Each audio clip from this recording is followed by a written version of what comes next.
I arrived at my father's house at 2 o'clock, exactly when he asked me to come for Emma's first birthday party.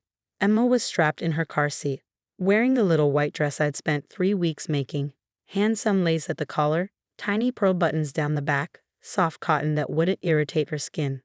I'd worked on it every night after she went to sleep, wanting her first birthday photos to be perfect.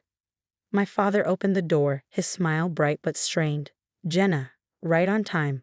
Come in, come in." His wife, Diane, stood in the hallway, her 2 children behind her. Marcus was 6, Bella was 4, both wearing expensive outfits that probably cost more than my monthly grocery budget. "Oh," Diane said when she saw Emma's dress. Her voice went cold. "That's quite elaborate." "I made it myself," I said, unbuckling Emma from her seat. "Took forever, but I wanted it to be special for her first birthday." Diane's lips pressed into a thin line. "Well, the party's in the backyard. We've got everything set up." The backyard was decorated beautifully, balloons, a dessert table, a small bounce house for the older kids, but something felt off. The decorations were minimal compared to the elaborate princess party Diane had thrown for Bella's 4th birthday last month. That one had cost thousands. A professional photographer, a real princess character performer, custom desserts, and party favors that cost $30 each. This looked like an afterthought, basic grocery store balloons, a sheet cake instead of the custom 3-tier creation Bella had gotten. No photographer, no entertainment, no carefully curated, Instagram-worthy backdrop. "Where should I put Emma's gifts?" I asked, holding the bag of presents I brought. "Just set them anywhere." Diane waved dismissively toward a folding table in the corner. She was busy arranging the dessert table, making sure everything looked perfect for photos. I noticed her phone propped up on a tripod, ready to capture content for her mommy blog. She had 40,000 followers who thought she was an amazing stepmother, posting carefully filtered photos with captions about blending families and loving all children equally. My father's parents arrived next. Grandma Betty immediately reached for Emma. "Let me see the birthday girl." "Oh, Jenna, that dress is beautiful. Did you make that?" "She did," Diane answered before I could. "Quite the project, apparently. Must be nice to have so much free time." I worked 50 hours a week as a dental hygienist while raising Emma alone. Free time was not something I had. More guests arrived. Diane's friends, my father's colleagues, some neighbors. People I mostly didn't know. This was supposed to be Emma's party, but it felt like Diane's social event. Emma needed a diaper change.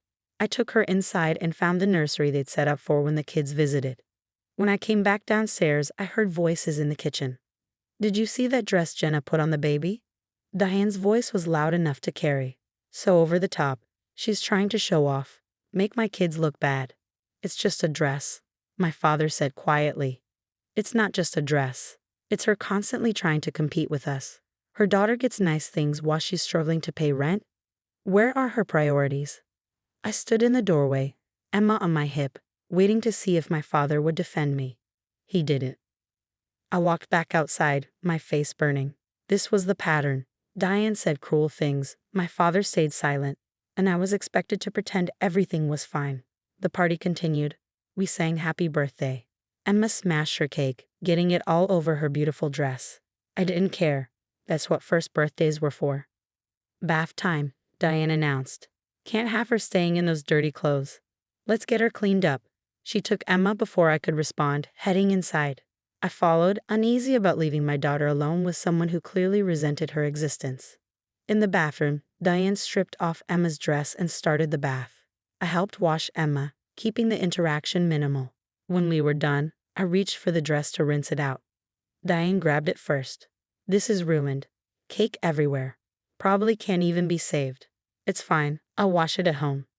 "No, it's trash." She walked out of the bathroom, carrying the dress. I dried Emma quickly, wrapped her in a towel, and followed. Diane was in the backyard, near the fire pit my father had built last summer. My father stood nearby, talking to some guests. Diane threw the dress into the fire pit and lit a match. "What are you doing?" I rushed forward, but the dress was already catching fire. "Getting rid of garbage." Diane watched the flames consume 3 weeks of my work. "Only my kids deserve nice things. Your daughter doesn't need fancy dresses she'll destroy in 5 minutes." My father stood there, holding his beer, saying nothing. I pulled my phone from my pocket and started recording. My hands were shaking, but I kept the camera steady, catching Diane's satisfied expression, my father's silence, and the dress burning in the fire. "Did you seriously just burn my daughter's birthday dress?" I asked, keeping my voice level for the recording. "I told you, it was ruined. No point keeping it. That took me 3 weeks to make. Then maybe spend your time on something more practical." Diane smiled at the guests who were starting to notice the scene. "Jen is just upset. You know how first-time mothers are, so dramatic about everything." I stopped recording, 63 seconds of clear evidence. Emma started crying in my arms, cold and wanting her clothes. I went inside, dressed her in the backup outfit I'd brought, packed our things, and left without saying goodbye. At home, I watched the video 3 times. Diane's voice was crystal clear. "Only my kids deserve nice things." My father was visible in the frame, watching and doing nothing. The dress burning, Emma crying. I dealt with Diane's cruelty for 3 years, since my father married her 6 months after my mother's death. The favoritism, the passive-aggressive comments, the way she treated Emma like an inconvenience. My father always made excuses. "She's adjusting. Give her time. You're being too sensitive." I opened my laptop and started typing. The caption took an hour to write. I explained everything. The pattern of favoritism, Emma being excluded while Diane's children got everything, today's incident being the final straw. I kept it factual, included context, and uploaded the video to TikTok, Instagram, and Facebook. My father's wife burned my 1-year-old daughter's birthday dress because only her kids deserve nice things. My father watched and said nothing. This is what emotional abuse looks like. I hit post and put my phone away. Emma needed to be fed, bathed properly, and put to bed. Whatever happened with the video didn't matter. I documented the truth. That had to be enough. The next morning, my phone was exploding. The video had 10,000 views on TikTok, 5,000 on Facebook, and 3,000 on Instagram. The comments were flooding in, hundreds of them, all expressing outrage. "This is disgusting favoritism.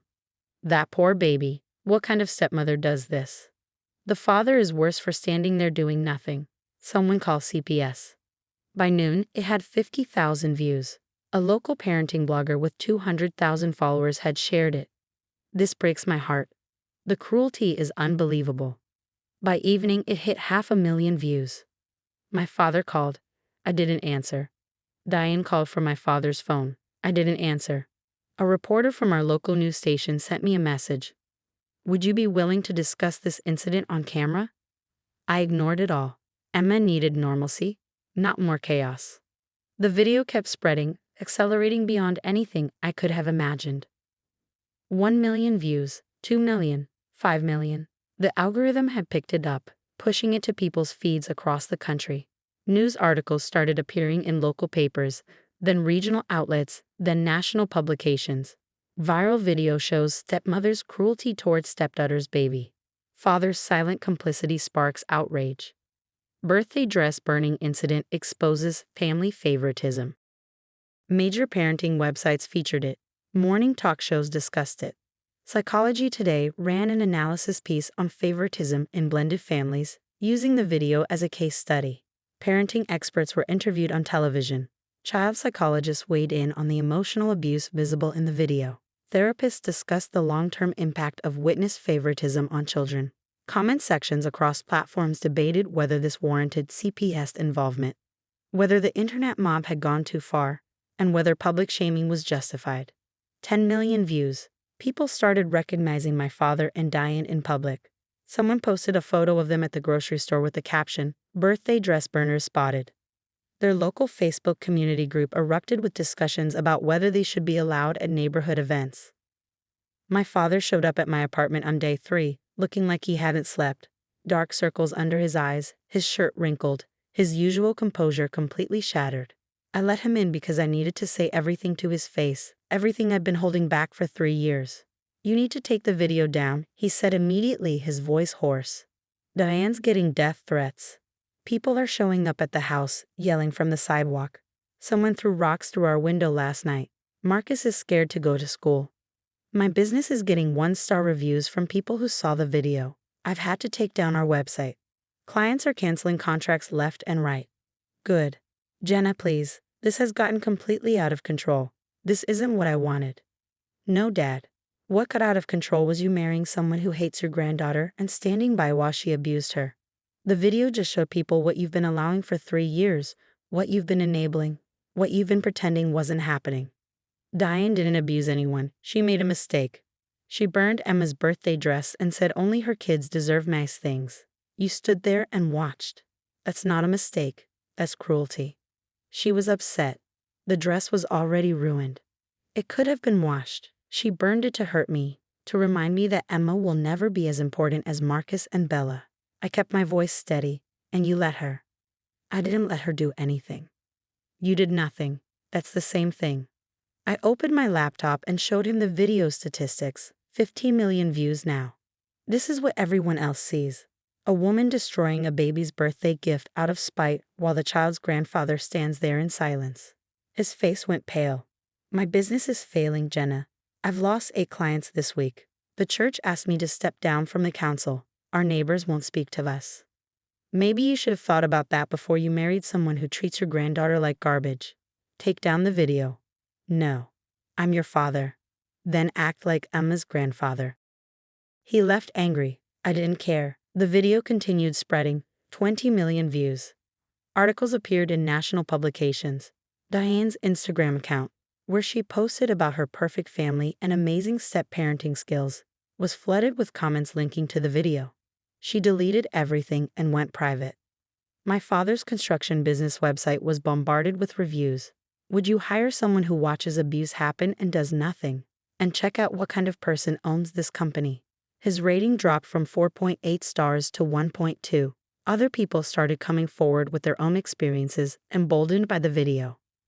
A former neighbor posted about witnessing Diane's different treatment of the children for years. I saw this pattern constantly. The stepkids would be outside in hand-me-down clothes while her biological children wore designer outfits. Christmas morning, I could see through the window, different piles of gifts, obviously unequal. Someone from their church shared that Diane had bragged about putting Jenna in her place after my mother died. She said the daughter needed to understand she wasn't special anymore, that there was a new family now, and she was just extended family. She laughed about it. A parent from Marcus's school posted that Diane had tried to exclude Emma from a family photo directory. She said only her real grandchildren should be included. When I told her all grandchildren count, she got nasty about it. The narrative built itself through these testimonials. I didn't have to say anything more. The evidence was clear, the pattern documented through multiple witnesses, and the internet had decided its verdict. This wasn't an isolated incident. It was a systematic pattern of cruelty that had been hidden behind closed doors and carefully curated social media posts. 3 weeks after I posted the video, my father called from a number I didn't recognize. Diane and I are separating, he said without preamble. She moved back to her parents' house with the kids. Okay. She blames you. Says you destroyed her life for views. I documented abuse. What happened after that was consequence. My business is dead, Jenna. I'm going to have to sell the house. I've lost everything. No, you lost Mom, and then chose someone who tried to erase her daughter and granddaughter. You lost your integrity when you stood silent. The video just made sure other people saw what I've been living with. Silence on the line. I should have said something, he finally admitted. When Diane threw the dress in the fire, I should have stopped her. You should have said something 3 years ago when she started treating Emma differently. You should have said something at Bella's party when Emma was excluded. You should have said something every single time she was cruel. My voice hardened. One apology doesn't fix 3 years of choosing your wife's ego over your granddaughter's well-being. I want to see Emma. When you've proven you can protect her, not before. I hung up. The video eventually stopped spreading, settling at 23 million views. It became one of those internet moments that defined a conversation about favoritism, blended families, and complicit silence in abuse. Diane never apologized. I heard she moved 3 hours away, deleted all her social media, and changed her name on professional accounts. My father sold the house, downsized to an apartment, and started over with a new business under a different name. I kept the video up. Every time someone told me I'd gone too far, I asked them what they would have done if they watched someone burn their child's birthday gift out of spite. No one had a good answer. Emma turned 2 last month. We celebrated at my apartment with my mother's side of the family, people who actually loved her. No fire pits, no cruel comments. Just a little girl in a store-bought dress, smashing cake with people who thought she deserved nice things. All children deserve nice things. That's what I should have told Diane. But the video said it better than words ever could.